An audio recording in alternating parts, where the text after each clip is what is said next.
a little bit about practice, maybe yesterday and today, and then we'll take the questions. Yeah, I thought we had a good practice yesterday and not quite as good today.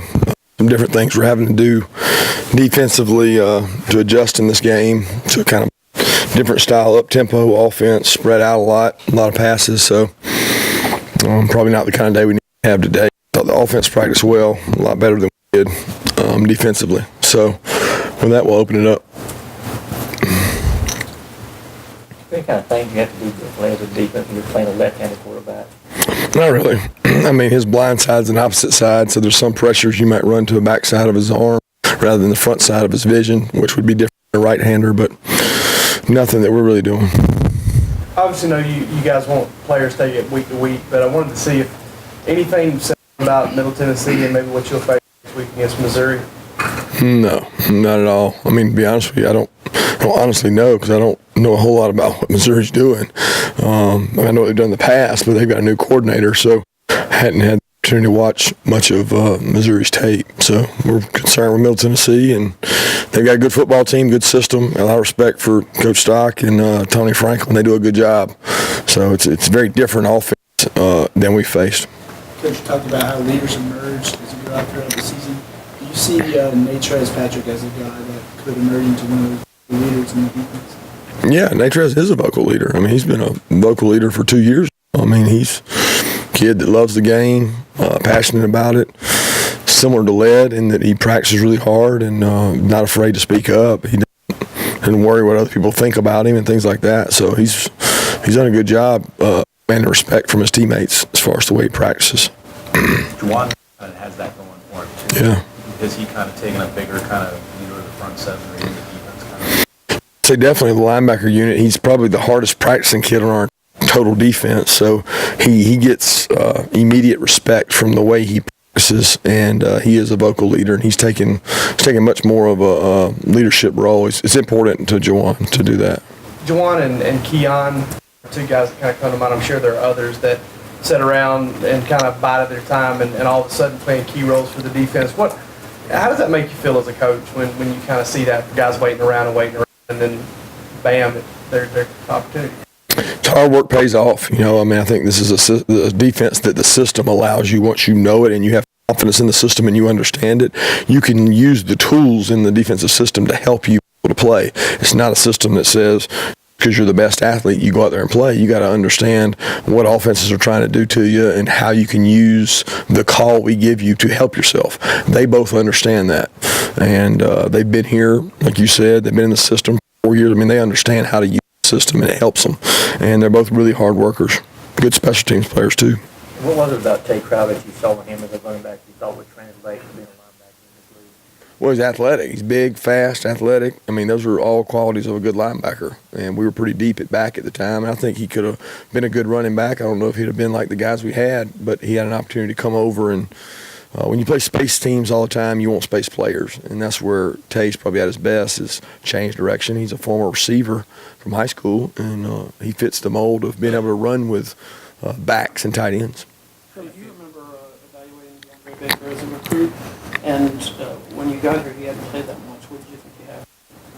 Well, we evaluated him in Alabama. We thought he was a really good player. We didn't pursue him as hard as we did some other guys, and probably were wrong on that.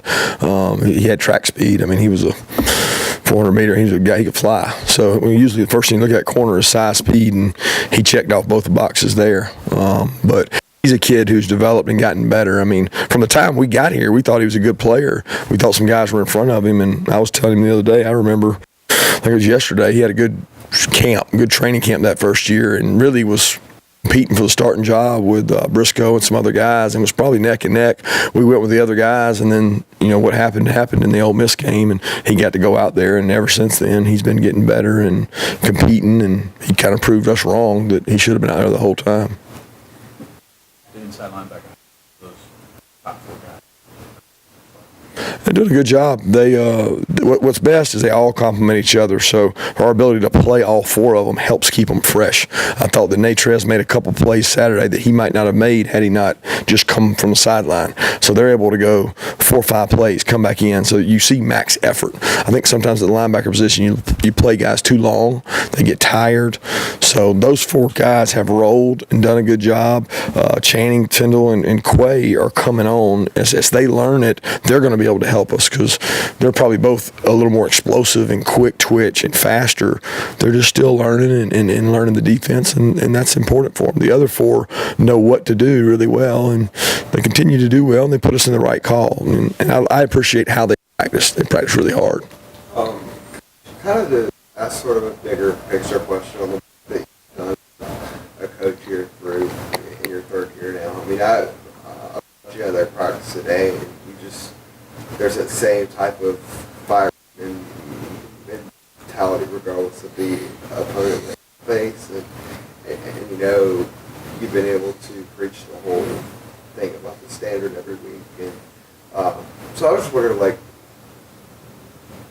where does that fire and intentionality come from, and is I guess it's the passion you have for the job you have at Georgia. Does that kind of believe that? I think it's just wanting to be the best. I mean, for me, it's always been a passion to coach, and if you're going to do something, I'm all in. Whatever I do, it doesn't matter if it's golf, checkers, or football. I mean, I just think it's important that if you're going to spend the time that we spend, the time I spend away from my family, my kids, and not getting to be around them, and I know our coaching staff would feel the same way, that you want to give all you got. And I want these players to see day in and day out that if they really try hard and they really demand a lot of themselves, they can be successful in life. And I don't know that some of them realize the hard work they actually do. That what they do while they're at Georgia as players is much harder than what they'll do in the real world.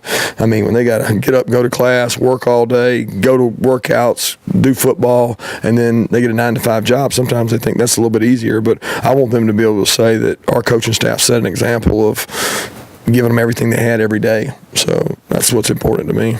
Seen John Theus out there working with you guys a little bit. What's his official role, and how did that come about? I know he retired in the NFL, but how did it come about? Did he reach out to you, to him? How did that work? Well, he finished up his career, and he's graduating, so he's a undergraduate student assistant.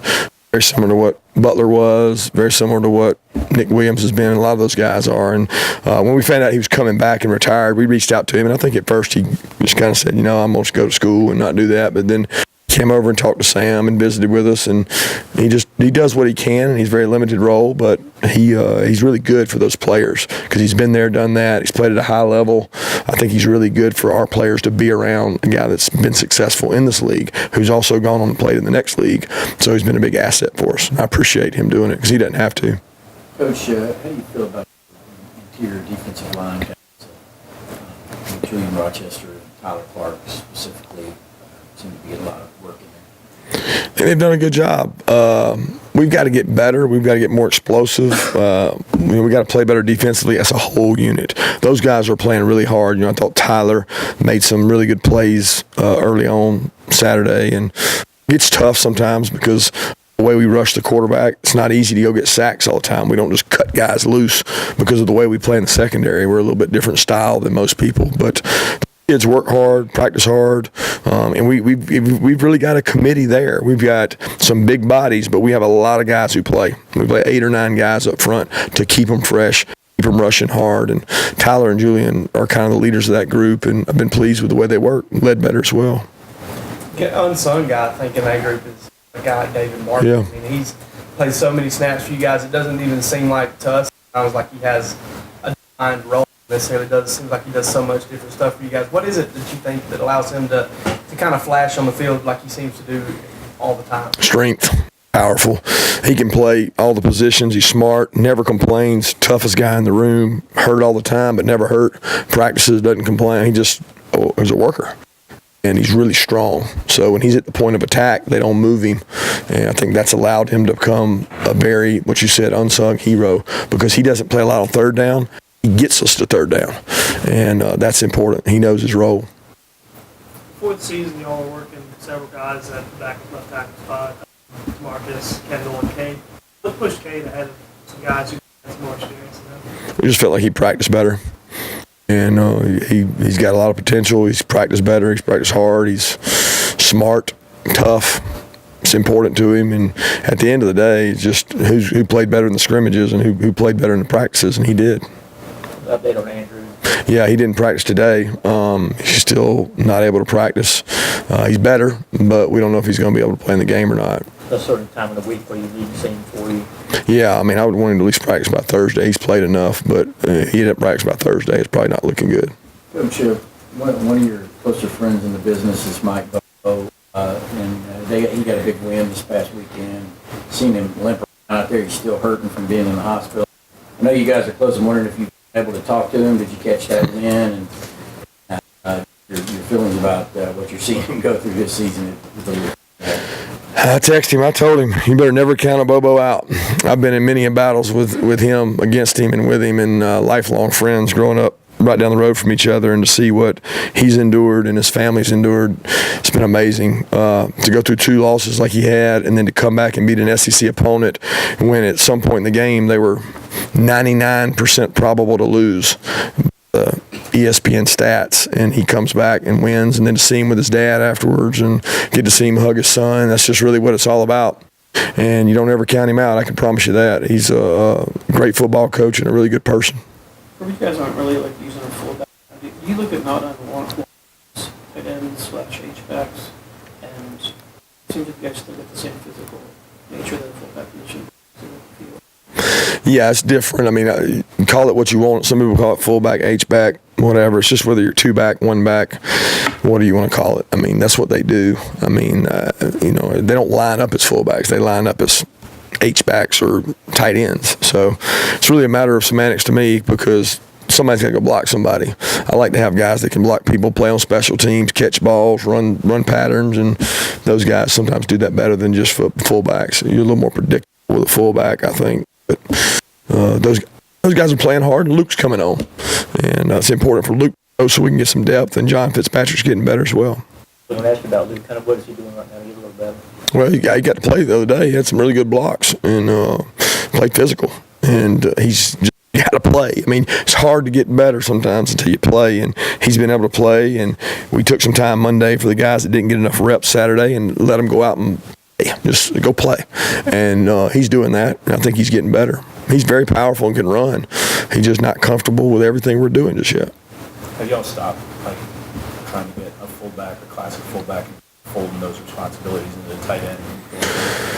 I wouldn't say we stopped. If we had one, it'd be great, but we're not investing a scholarship in one right now because we're not a 2-back team.